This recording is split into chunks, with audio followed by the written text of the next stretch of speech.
Hey guys, welcome to another video. Today I want to talk to you a bit about how you qualify for the Ironman World Championships in Kona. I qualified at Lanzarote in 2019 and competed at Kona in 2019. I had also done Ironman Wales the year before and came second out of the 7 people in my age group, which was kind of what gave me that push to really believe that I could do it. I wanted to talk to you about the different ways you can qualify and some top tips for choosing races where they give you the best possible chance of winning your age group and getting to Kona.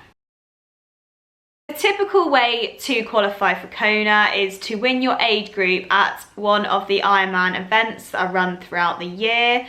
Every age group is given at least 1 slot for Kona. Women only tend to get 1 slot per age group, but men it can be between 2 and 3 and sometimes even 4.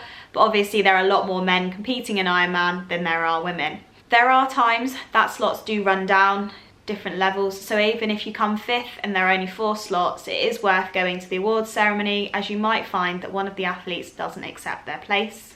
Now, when it comes to age groups, some are a lot more competitive than others. So the 25 to 29 and 30 to 34 and onwards tend to be more competitive than, for example, the 18 to 24 age group. The younger you are, I feel like the easier it is until you hit 25, then it gets really hard. The best place to start is cherry picking races that suit your strengths. I was actually watching Triathlon Taryn's video on this and he had a really great suggestion, picking a race that's on at the same time as Kona. When Kona's on, all the top athletes are going to be at Kona, so you've actually got more chance of qualifying for a race that is around Kona time, as they're not going to be racing. That's the first thing that I've picked up that I think is a great tip. When it comes to races, they all vary quite significantly. The thing I'd say is pick a race based on your strengths. So if you're an amazing cyclist and you love hills, but your running's not so great, go and pick a course like Lanzarote where you've got a massively hilly technical course, but you've got a nice flat run. If you're not good with the heat, don't pick Lanzarote, pick a race that's somewhere cooler. Really look into your strengths and what works best for you in a race and pick your race based on that. Now, you can't influence how many people are going to be there trying to qualify for a Kona slot in your age group, but different races do have different levels of acceptance of Kona slots. So when we went to the Lanzarote acceptance, obviously I took my slot at the 18 to 24, but in the 25 to 29 age group, there were people that turned it down, and I actually think it rolled down to about the 4th person. So really look at the acceptance race at different races. I've also heard that in slightly less well-off countries, they tend to roll down further. So that's definitely something to look at.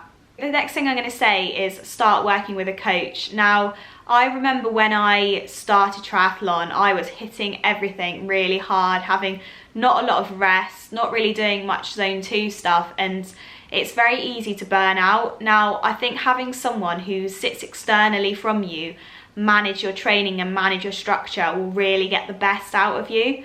So I'd really recommend looking at a coach, and even a coach that has already qualified for Kona or been pro or been to the Ironman World Championships, because they will understand the stresses and what it takes to get there, and I think that is a massive part.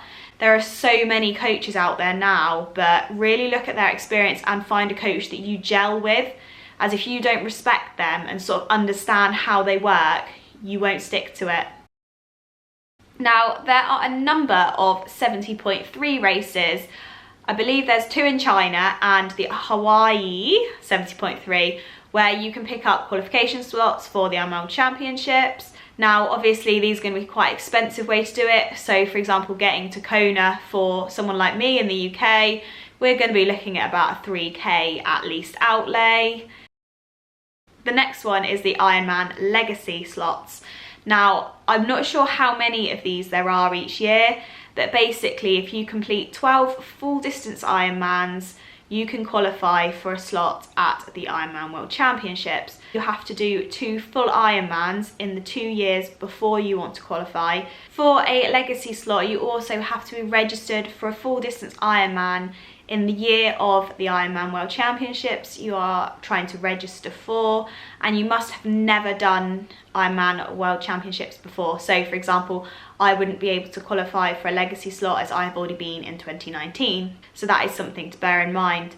But if you do love full distance, then that is a surefire way to get there, as 12 Ironmans, while it might sound a lot, is achievable.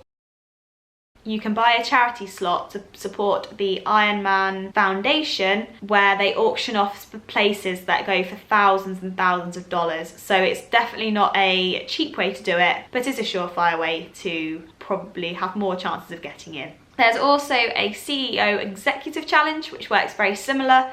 So if you're a CEO of a massive company, you know, you can try your bets that way. Other ways I have discovered is you can apply to be a Women for Tri ambassador. So Women for Tri get 1 slot each year. Now obviously this is going to be very competitive, and I've heard also really expensive. But again, there's another option there if you would like to explore it. Finally, the other avenue that I have discovered is the physically challenged division drawing. If you are physically challenged, this is another way that you can qualify for the Ironman World Championships in Hawaii. To sum this up, I actually think it's going to be quite interesting to see what happens with regards to the Ironman World Championships, whether it will happen this year, as I'm still not sure it will, and if it does, how it will look. When I went, you've got supporters everywhere, you've got that whole experience is kind of having everyone around you and the people on the course handing you drinks, etc, etc, and obviously I don't think that will be allowed, so it's obviously going to look very different to how it would have done in 2019. I also wonder whether Ironman will extend the number of slots at Ironman races to account for the fact that there haven't been enough qualifications to fill the race out, or whether it'll be at a lower capacity, so they'll be happy that there are less people there. Either way, it's going to be very interesting to see what happens, and also see whether any races do actually happen this year, as I'm not entirely sure that many will before the second half of the year. As always, thank you for watching, guys. If you do have any other questions around Ironman qualification, feel free to drop me a message or leave a comment below. Please like this video and subscribe if you're new around here, and I'll see you in my next video.